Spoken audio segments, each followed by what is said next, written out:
That's how I'm going to start it. Sorry. I'm eating a Romanian walnut, and it is delicious. So we had some grandparents of a child who comes to the group come today, and they very, very sweetly and kindly brought us some walnuts from their walnut tree in Romania. We've talked before, hadn't we? When we go around the circle at the start, we try and say, like, talk about our favourite thing or talk about what we like to do in somewhere. And they've come over before, haven't they? Yep. So we were doing our favourite tree, and they said about this walnut tree, and it's in their family garden, and they all sit round it. And I just have this complete image of their beautiful walnut tree, and then they brought us some walnuts from the tree. And some plum firewater. Yeah. And honestly, I can hardly stop eating these walnuts. They're so nice. But I am going to stop now, so that you can't hear me munching. It's a bit rude, isn't it? As long as you don't hammer them. Good. There you go. Okay, done. Finished. Cool. So, we're talking about springboards. Yes. Springboard activities. Yes. What's your definition in your head of like a springboard? How would you, if you were gonna? I've got to credit Lily Horseman now.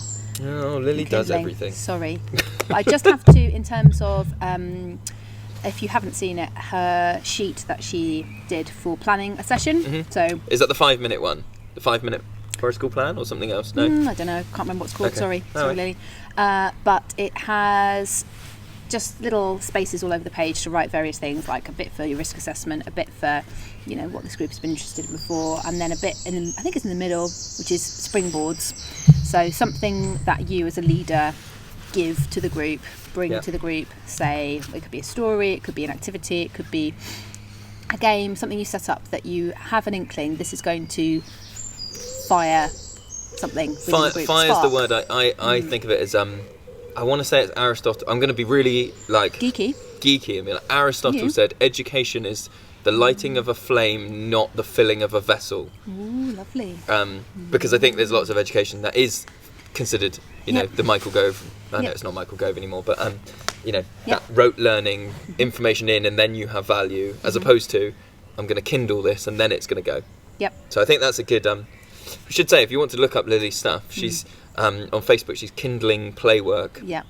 Playworker training, and incredible resources up in the north of England. Definitely want to check out. But we're going to talk about some of our favourite thing, or what is it? You've done favourite, or things that you think work the best, or just a mix of things things that came into your head. Yeah. Okay. Do you want to go first? Okay. Yeah. Well, I'm going to go first and nab the one that we've been doing recently. I haven't got anything we've been doing recently. Have you not? That's nice. Okay. So, swallows and swifts and house martins, which are all arriving back in the UK around now after their migration from Africa. And very simple activity to make the shape of a swallow out of paper, cut it out, and then the children decorate it however they want to. So we cut out loads of them, don't you? Yes, cut out loads beforehand, and they're kind of about the shape, the size of your palm, about that big, and just normal paper. And we have like a laminated picture of an actual swallow, and then a bit of information for grown-ups. It's just kind of left on the side, isn't it? It's like and if you want to look at that, cool. If you just want to colour in a bird, exactly. That's fine. Here's a map of where they migrate from and to, a bit of information about them. And then, so the children decorate them however they want to, and then they find a stick, and you just masking tape the swallow to the end of the stick, so it becomes a puppet. And so then the children fly the birds around, and there's something about the way that they move. So the wings flap a little bit, and the paper's very light. Because the paper's light, and you get the right type of stick, and as they fly around, you really can imagine that they're alive. It's something. It's like the energy of it passes sort of through your hand, through your arm as they fly, and then there have been loads of little midges and gnats around in the air, so you can literally go and chase the gnats in the sunlight, and whenever we've done it, it just flies. It's just the next half an hour is children running around with the birds. I'm always interested because I think there's lots of children, they do the action. It's not good for a podcast because we're doing lots of things with our hands. So they're holding a stick and running, or sort of swishing the stick around, and I can feel that they desperately want there to be a noise, but that there isn't really a noise. Well, there is, but it's quite hard to do, isn't it? Sort of like, and we've got a book that plays bird song, so I play it to them, but their voices naturally become very, very high, so they become the bird, and they go. Oh no, I was thinking more of the like onomatopoeia. They go like, oh, I see what you mean. Or okay. like, you know, those. Not. I'm always interested to see who makes the animal have a really like engine-y, like and zoom in and it's going around, and some people like you say, do a very fluttery like it's moving, and I find that interesting to see, because there's no input on that. We don't say like, oh, this is how they move and this is how they you just finish taping it and the kids are literally gone. And then it leads into so much nature learning and nature connection without it being forced in any way, because once you've got that puppet that you become, you naturally look for food and you naturally want somewhere to rest. So it leads into building nests, and then we make nests and give them some clay and talk about how they scoop mud into their mouths out of muddy puddles and build their nests and where they build them and things. And then and it's almost like, and you know, you say to a child, so where do you want your nest to be? And they will instinctively go, oh, up high, you know, so it's safe or whatever. And then the eggs, and you end up talking about all of this stuff because there's a real connection there, because it's almost like they are the bird for that time. They're so into the play that it just goes on and on and on and on. It doesn't end. And some parents came today and said, we're still playing with the bird, it's still at home, it's still the toy of the moment, you know. A stick with some paper on it. And it works with older children as well. I've done it in schools with year 6 children, so age 10 and 11, and then you can kind of extend it, so you can play a migration game where you set up one area that's England, one area that's Africa, and they have to fly between them, and then you as the leader, or somebody else if you want to, becomes like the hazard in the middle. So you can say, oh, starvation get you, or there's a storm, or there's a hawk, or whatever, and you can kind of catch them as they're flying on their migration. Like bulldog. Exactly. And kind of extend it a bit that way. Nice. And some children get really into the actual colouring part of it and the making of it. And others are very active and physical with it. So that's my first Springboard. Love it. Nice. Okay, I'm going to do my number 1. I might throw the others around. But I've just written down almost finished, which was something I've only ever done it once in a school, and it was one of the most fun things. So what I thought was interesting when I wrote this down was like, what would be so some springboards I would say, oh, that'll work for 99%, not all, but most groups. And then there's some springboards that I'd go, this will only work with some, you know, what's a good springboard for one group is not a good springboard. So this really works for this. It was an early years class, so it was a reception class of 4 and 5 year olds, and basically what I'd done, so it was in a school, and I was doing for a school in the nature area, just stuff. And what I'd done is I'd taken as much rope as I could, and I just slung it all around, like a bit of a climbing frame, and I'd put it a bit through the fence, and then it crossed over itself, and there was some, and then I'd put something else. What else did I put on it? I think I tied a hammock into it. I basically made like an enormous. It was like I'd ended the session, like, you know, when kids leave and it's just absolutely tied up everywhere. And I met the kids outside the nature area, and we did the circle and said how we were all feeling, and then bit of, you know, quality acting, and I pretended that I was like, oh, I got here really late, so I haven't been able to finish it. I wonder if you guys could go in and finish it. And they just ignored anyone going like, well, what have you finished? Like, just went like, oh, when you get in, you'll see it. Like, it'll make sense. I want to teach you to suck in, kind of thing.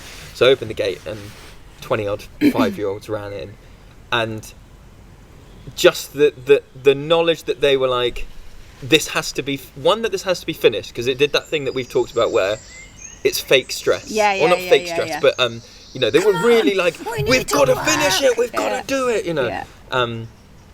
But also that there was this weird communication of, so someone would go in and immediately start untying something, and then they had to talk to each other because someone else would come in and go, no, that's the bit that starts the engine, and then they had to explain to each other, like, I think it's that because it goes along here, and there's someone go, it can't be an engine because it's, look at this thing here, this is where we fire the bows from, and just the funniest bit was just constantly just being like, oh no, you'll get it when it's finished. I reckon they spent the best part of an hour making, unmaking, fixing, doing whatever. Amazing. And it was just the biggest, like, and I think that comes back to I was talking before to someone else about mud kitchens, and saying that the thing I quite like about mud kitchens is that, most mud kitchens, is that they're accessible, not physically, but mentally, because they look cack. Yep. So because there's no fear of like, I really hate Facebook and Pinterest, like perfectly clean pine mud kitchens, or and like all the metal bowls, pastel-coloured painted. And you're like, oh, that's beautiful, and you're like, right, but you've got a weird feeling about that being used. The kids are going to sense that, or going to see that and go, okay, I can't make a mess. Ours looks like muddy saucepans hanging up over a sink that's in a pallet. There's no barrier to entry, and the same with this thing that I hadn't finished. There wasn't a barrier to entry of like, oh, this looks very professional and he's almost finished. It was just oh, sure, we can do it. We can untie the thing and do whatever. So, that was one of my favourite ones. Love it. I guess that kind of activity is great. In the same way as all springboards, this comment I'm about to say applies to, is that some children will be able to and will want to do that kind of play already without you giving them that springboard. And they will be the kind of child who does come up to you and goes, I need some rope because in my imagination there's this amazing thing that I'm doing and I've got a project and I've got a plan.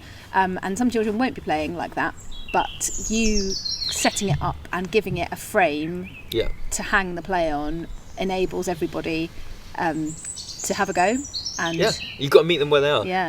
We always use that phrase a lot, of meeting people where they are, and with a bigger group that's difficult because everybody's in a different starting place, and so sometimes you go, well, I've got to meet them further back, but we will get them to where you are, and then we'll all play together, and it's just that, isn't it? It's a lift.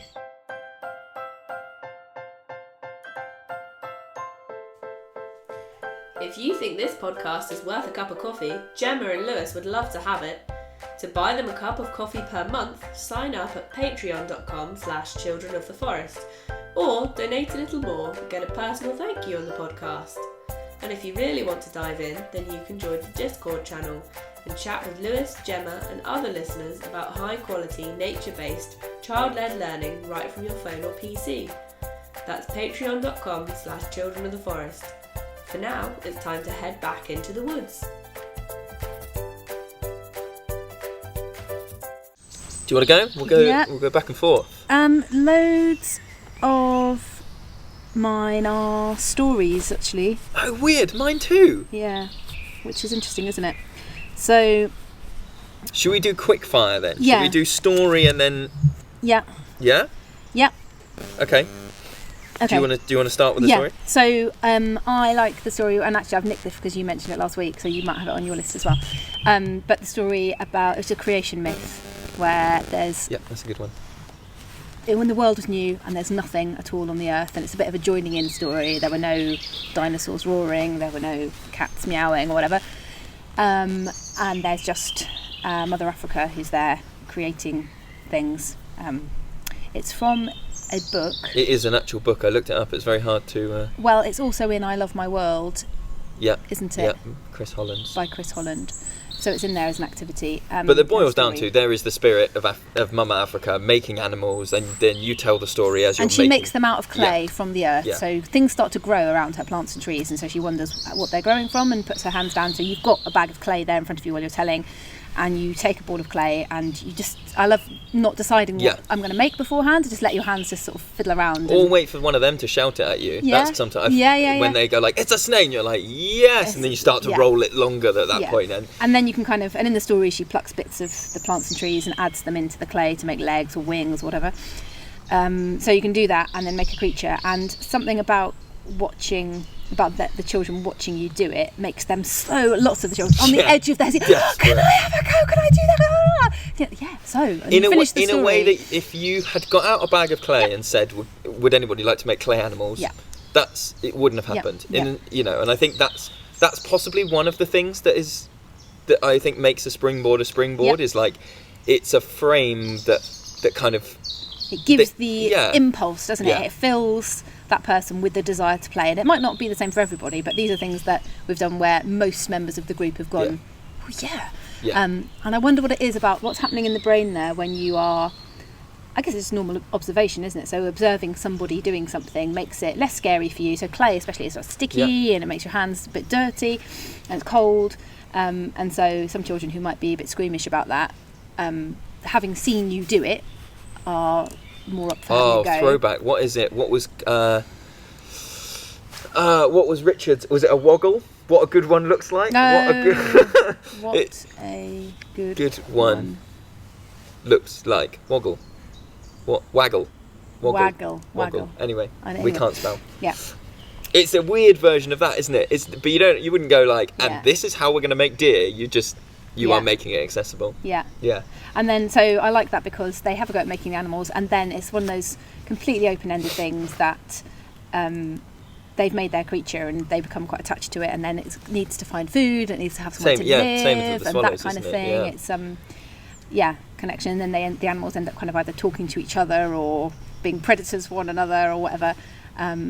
That kind of feeds into the in the evolutionary play book. I'm calling back now a book that we talked about a long time ago.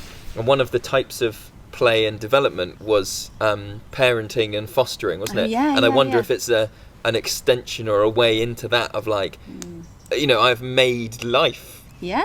I've made and it's not like you don't make a baby and then go like, well, the baby needs to be, but for children going, I've made this bird and now I have to look after it and now I have to. And again, ties into that. I mean, wondering whether we could boil it down to like elements of it, because that also has that play stress of it needs somewhere to sleep tonight, and it doesn't. It's a piece of clay, but it's that. But interestingly, I have had children this week say that to me. So very, very little children going, but it's a paper bird, so it doesn't need food. Okay. I'm pretending. No, but it does. It's paper, Gemma. Step out of it. Like You're the div. A 3-year-old sort of saying that to you. It's funny. Was I going to say something else about that? Can I jump in with a story then? Can I jump do. in with another story? Yes. Which I think. So this one's. Which one should I do? I'm going to do the one that you do.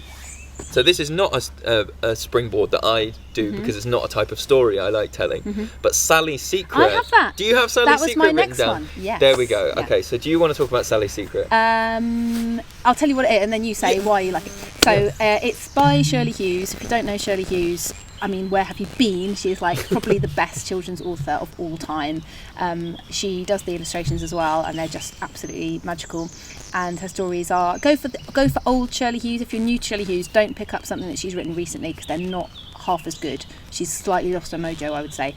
Go for like 80s Shirley Hughes, and you'll just be blown away. And Sally's Secret is a very simple story of a girl who likes making houses in her house, so out of cardboard boxes, underneath umbrellas, underneath tables, and there's lots of lovely pictures of her with her cushions and teddies and stuff. And she asks her mum for some snacks to have in the secret house, in her little houses. But some tidy person keeps coming along and packing away her houses. It's very annoying. But one day she finds a secret house that nobody else knows about, and it's in the garden, and it's inside a bush, and it's big enough that you can stand up straight, and the floor smells of earth, and she sweeps the floor and makes a little path of stones up to the front door, and then asks her friend who lives next door if they want to come and play. And then when they're in there eating their snacks, they have visitors, which include a tabby cat and a bird and a ladybird. And that's basically it. Nothing else really happens. It's just it's a story about play. It's a story about one of those play memories you have of your own childhood that's like, oh God, remember when I did that? It was so great. And it ends with like, they wanted, let's live here forever, says her friend, but they couldn't because it was bedtime. So I usually like tell that story quite near the beginning of a session. And then why did you have it down as a good springboard? It's the thing that jumped out, springboard. What I like about it is one that so the scenario is normally that you have told the story, which puts me in that one of the play worker roles where I'm all like a more of a par with the children because I've sat and listened to it with them. So you can be the one that says, let's go and make a den, and I'm then almost with them making a den. But what I have seen more with Sally's Secret than a lot of other things that we do is it's the thing where I see children invite adults into their play overtly. So a bit like inviting a vampire into your house. You rarely see, sometimes with the swallows, children will come up to you with their bird and the play cue is just that the bird's gone near your face. Or, they play, but they just sort of initiate the play as if you're already doing it. With Sally's Secret, when we've made a den, so many times you hear her like, "Mummy, come in the den, come and do this thing," or "Lewis, Gemma, come and see my beds in here," and like it's a really clear like, please come and be part of my play in a way that it is really nice to be like, because what you often get, so we do we set up like a rope and then peg tarps on it so that the children can do the peg with their fine motor, but you often end up with almost a ring of adults, and then they slowly end up in the den because each child goes like, "My mummy's going to come in. Oh, we're going to sit here," and like, you know, when we do a lot of things, you do just get, you know, adults on the side who think, "Oh, I don't want to cramp your style. I don't want to do whatever," and then you get the Sally Secret. They're in a den going, "Come in. You're not doing it. Like the thing is, I want you in here now." Yeah, and that's really nice. Definitely. Or adults. I remember.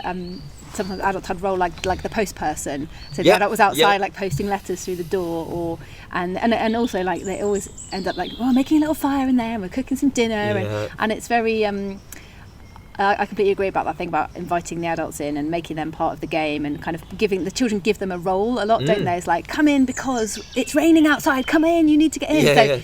It puts them firmly inside the imaginary world of the play, and it also is very good for group cohesion, so especially good. Children who are perhaps a bit unsure about being in the woods for 2 hours with a bunch of strangers, putting them in that world where they've made a house together and they're all in the house, they're all cooking together, connects them in a way. So I can think about groups that have been coming for a long time where we've done that quite early on, and then we often do make something to eat, and then everyone ends up eating the snack in which case can I segue very nicely into a different story? Yes. Different type of springboard. Yes. Stone soup. I had that too. Oh, we should work together. We should do something. Yeah.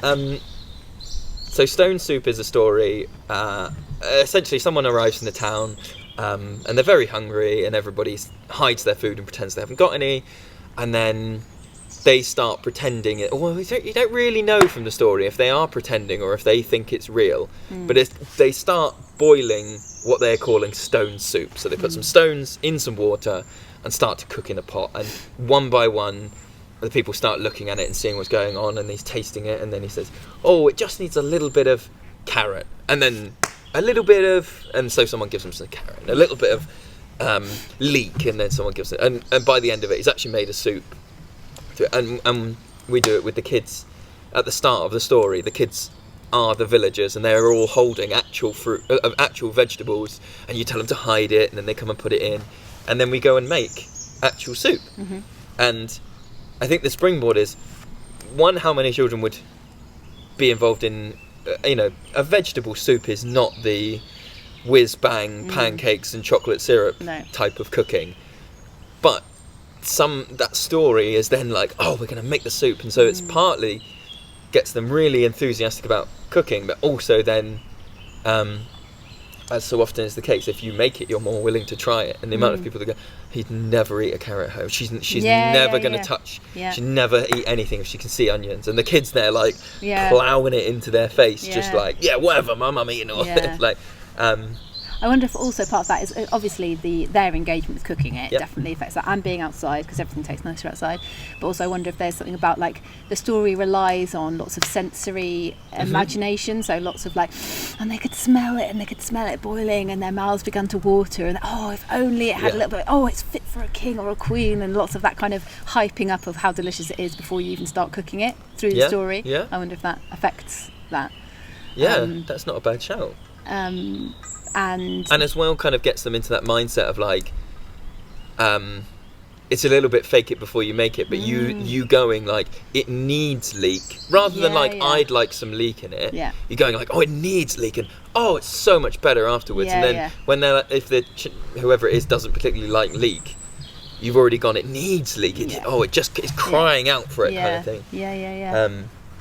Yeah, I really like that one. I've got one more story. I can also add on the end of there that I have used that story as a springboard, not just for the real cooking, but like after we've prepped the real soup and it's boiling, that it works well as a nice springboard into imaginary cooking. Yes, so definitely. The children make their own stone soup, and I did it once in a school, and there was lots of like interaction and lots of like, oh, we need more water. Who's going to help me lift the water can because I need to fill my saucepan more full, and la la la. It was all very, very busy. And then there was one little girl who just worked really quietly by herself, and everyone else's soup was like in a bucket and full of mud and stones and sticks, and we had to go around and pretend taste all of the soups at the end. And one little girl's was just this like, she'd found a little red bowl, filled it with clear water, and just picked leaves and things that she knew was edible. And she was only, I think she was 6. And she just came up to me and was like, my soup is actually edible. I've got this, this, this and this. And it was just like this beautiful broth that you would see in some kind of Japanese restaurant. And I was like blown away. It's amazing. Oh, that's amazing. Yeah. Sorry, what were you going to say next? So my last, it's not the greatest springboard in terms of length of time afterwards. But I do think it was a really good springboard for one of the Forest School principals is bringing in past, current experiences and past experiences of the children and involving that in what they do. And sometimes people are very scathing of certain types of experience. So people who they say that we won't talk about video games here. Right. Even though that's a massive source of what I think sometimes you have to park it and go, I'm not putting a judgment on it. This is what I'm going to do. So the story was a more original, closer to the original writing of Beauty and the Beast. And so most people I think are familiar with the Disney one where the furniture comes to life and all this stuff. Now that doesn't happen in the original. In the original she spends lots of time there with monkey butlers. And they put on, because it's 18th century, they put on plays for her with parrots sat on their heads, and the parrots talk and the monkeys do the acting. It's the most batshit mental thing, but it's a nice left turn when you're telling Beauty and the Beast and people and the kids are expecting her like, oh, and the candlestick sings a song, and you go, no, actually it was fucking monkeys and they're doing it. And so the way I told it was that they weren't doing plays, they were doing TV shows. She didn't have TV, she was doing TV shows. And then we started doing, for about 20 minutes, monkey versions of TV shows. And they would just tell me like, oh, let's do monkeys or films. They were doing monkey Star Wars. Aww. So they're running around with lightsabers going, ooh, ooh, I'm Papa! Ooh, ooh, ooh. And like, just insane. And like, just pulling that out of all of them, then going like, one of the girls wanted to do monkey EastEnders, which was just like, lots of two monkeys just shouting at each other, which was, but it was really fun. It was really fun, and it wasn't a spring compared to the others that I think I know are springboards, and I'm like anticipating the sort of jump off. I wasn't. It was. You weren't aware that was going to happen. It's an awkward point in the story to stop. It's a minor detail, but as we've said before with storytelling, I saw something twig as I was telling the story and doing that whole feedback thing of like, which bits are you getting and what got a laugh, and maybe I should pull that out a bit more. And the monkey butler thing just went, about 4 of them, their eyes just went ding, and I was like, let's play into that. And so I did it. That was very fun. Nice. It was very, very fun. Yeah. Right, I think that's all my stories. Yeah. I have one more. Yeah. Do you have any left? Well, it's a small one, but you've occasionally used the big blackboard to draw something and just leave it there. So you drew the Hansel and Gretel house. Oh yeah, I forgot about that. In the morning before the children arrived, and so some of the children noticed it and talked about it and added to it and all this kind of stuff. Yeah. And then later in the day you told the story, but I think it had already sparked some thoughts and some imagination before we heard the story because they'd seen the picture. So it wasn't like a particularly involved one, but I quite like that, just like bringing something or drawing something, just plonking it, and a bit like your rope invention. It's almost you ready for this are you ready for this like tie-in now? Segue. No, it's not a segue, it's a link back. It's almost a little bit like leaving breadcrumbs around the site. That was your next one? No, I just mean like in terms of the picture and the rope are breadcrumbs towards play. But because we're talking about Hansel and Gretel, I've smashed it. But I had to explain it, so I think some of it's lost. It was a crowbar that I really tried to get it in. Yeah. Okay, should I talk about my last? My last one is happens quite a lot in birthday parties. So one of the themes that we do is magic forest parties, and it's potion making and fairy wands and all these things. And from them, a bit like I've half finished this, it requires a little bit of acting. From the moment the children arrive, I will refer to gnomes and fairies that live in the woods as if they are 100% real. Yeah. I'll take they're not real. I'm like, you don't live in the woods. I'm here, I've seen them, right? We'll just absolutely this is the hill I'm going to stand and die on. Gnomes and fairies are real, right? They spend the first 5-10 minutes going, this hairy man in the woods is absolutely mental.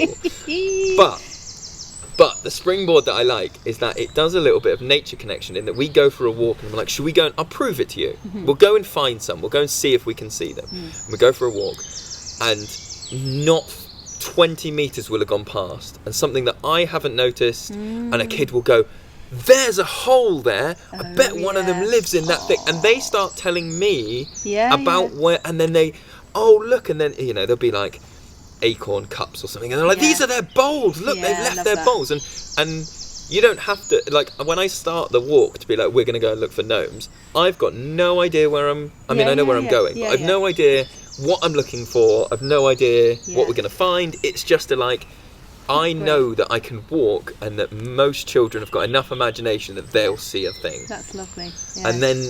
And then you 30 metres in, I've stopped being in charge of it. Yeah. Because they're then walking and going, oh my God, they're going to do this. And I bet, look, the squirrels have tried to get into this thing. And that's, and I think they do know on some level it's not real, but they can just go. Oh yeah, completely. Yeah. And like we were saying about making it accessible, and I think part of me absolutely sticking to my guns about it means that if you're peer pressure and social standing is obviously really important to children, and if for children that are a little bit older, say 7 or 8, might be a little bit like, I'm too cool, I'm not going to say there's gnomes. But the fact that the big hairy weirdo in the woods thinks it, then they can go I'm just humouring Lewis, or he says they're here and he's a grown up and it's a little bit of a free license to say no, you can do that kind of play now. Yeah, that's absolutely fine. Yeah. That's one of my favourite things. Did you notice? So this week on Monday, one child, we were doing circle time and talking about birds, and I'm not sure you completely heard because I think you might have been talking to another child, but it got to one child and they said, my favourite bird are the crows because of the presents. I said, oh right. Because the two crows and they bring you the presents, they leave the gifts. I was like, holy, that is incredible. What do they leave? Well, you know. Like birthday presents? I could not really get to the bottom of it. That is brilliant. Basically, the answer was, well, I can't really tell you, and you basically already know about the crows and the gifts that they leave us. Yes. All of us. The gifts that the crows leave us. That's why the crows are the best birds. But then also... That's amazing. Got to the next child, and it was like, okay, have you noticed any birds recently? Have you seen any birds? What birds do you like? The elves. Right? The owls? No, the elves. The elves talk to me. Okay, the elves are talking to me right now. And then later on in the day, there's Gemma, the elves are talking to me now. It's like, okay, great. And it was just a magical, maybe they can see some stuff that we can't see. Maybe there are really elves here. The elves are talking to the child right now, and the crows brought us the gifts. Don't you remember? Do you know what? They could be in a concrete box being told that they have to do their phonics and they have to learn to pronounce digraphs. Yeah. I'd much rather they were here telling us about the crows. I think we should leave it on the crows bring us presents. What are the presents? What presents would crows Maybe bring? they bring us the present. units of time. Just in terms of time, they're constantly bringing us the present. Okay, right. The wheels have come off the operation. Bye. Bye.